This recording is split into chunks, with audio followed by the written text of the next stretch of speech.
had 0 college scholarship offers coming out of high school. Is that correct? That is correct. So what does the kid do with no offers? Well, I'm gonna back up a little bit. I was getting recruited by Clemson and Carolina.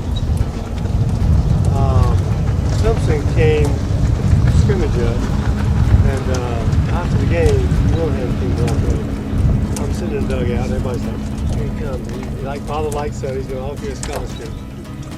And he came in and he looked around. He says, "Which one of y'all is Bill Landrum?"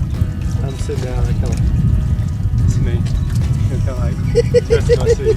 He said, stand up, son." So I stood up. I'm like 6'1", 155 pounds. You know. He looks at me and he goes up and down, takes a step back, looks at me again. He goes, "You're just a skinny shit. I thought you were some big stud." And turned around and walked off and just left me there humiliated in front of my face. Pete Rose walked into the locker room, and if I was sitting down in my locker, I immediately got up and started doing something. I don't care if I just went to the bathroom, felt like I had to use the bathroom. You just didn't want to sit still because that's Charlie Hustle. And Charlie Hustle don't sit still. He wants to win every game. Yes. Wants every run. I'll tell you, I think Pete belongs in the Hall. They can keep him out of baseball if they want. That's their prerogative. But the man's life achievements speak for themselves. And the same with Joe Jackson. Man, I remember just like it was yesterday. I get this letter in the mail. And my mom calls me and says, "Bill, you got a certified letter from the Chicago Cubs." I'm like, "All right, that's my contract, man. Let me go get it." So I get my little beat up Volkswagen. I drive out of the house, and I get this thing, and this certificate, you know, where you go down to the post office, they give you what the letter. I get to the post office, and they hand me this letter, and I got this sinking feeling because it was so thin. You know, the contract should be thick, you know, at least 5 or 6 pages. It's like one sheet of paper folded in an envelope.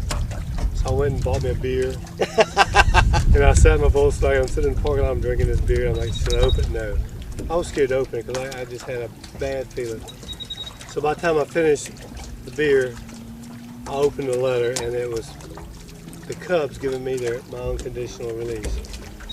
That winter, I spent the whole winter riding all 26 teams, trying to get somebody to give me a look, and all I asked for is just to bring me to spring training. If you release me then, give me a look-see. Just give me a look-see, and no one would do it. In fact, the Cubs, I'll never forget this guy's name, C.V. Davis. He was the field coordinator for the minor league player development program for the Cubs. Wrote me a letter and said, "Bill, as I see it, you'd be better off putting your energy toward another career. You'll never make it in baseball." Which used as motivation. Fueled me even more. I mean, so then a scout, Larry Doty, who was a Red Scout at the time, and went on to be my general manager when I was at the Pirates, ironically. Or maybe it wasn't ironically, maybe it's fate. Yeah. Sent my college roommate, who was a catcher and a darn good one, a letter of asking him to come down to an invitational tryout in Tampa, Florida. And I said, "Well, gosh, we call him Red Light. Gosh, Red Light, I wonder if I can borrow that number and call him and see if he'll let me come." So I did, and I called him, and Larry said, "Yeah, Bill, I remember you from Carolina. You were a good college pitcher. Come on down. Let's see if you've improved any." Define the word perseverance, because whenever you weren't drafted, weren't picked, weren't desired, you found a way. Yeah, and I've tried to analyze that, and I think the best way I can say it is I put all my eggs in one basket. So, not saying that's smart, but when you do that, you've got to give it 100%, because if you don't, you know, you're stupid for putting all your eggs in one basket. I retired from baseball at 36, and at 38 I got diagnosed with Parkinson's. And I was always wondering while I didn't have great stuff, I had good enough stuff that if I located, I could get people out. Sure. And all of a sudden I was losing 2 or 3 miles an hour on my fastball, and my fastball was straightening out, and I was losing movement and blah, blah, blah.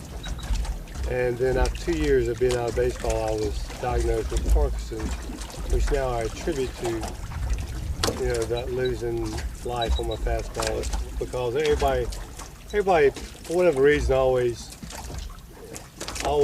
looks at me and says, "Ah, you look so good for your age, and you keep yourself in such good health." And I'm like, I'm thinking, yeah, if you only knew, Sure.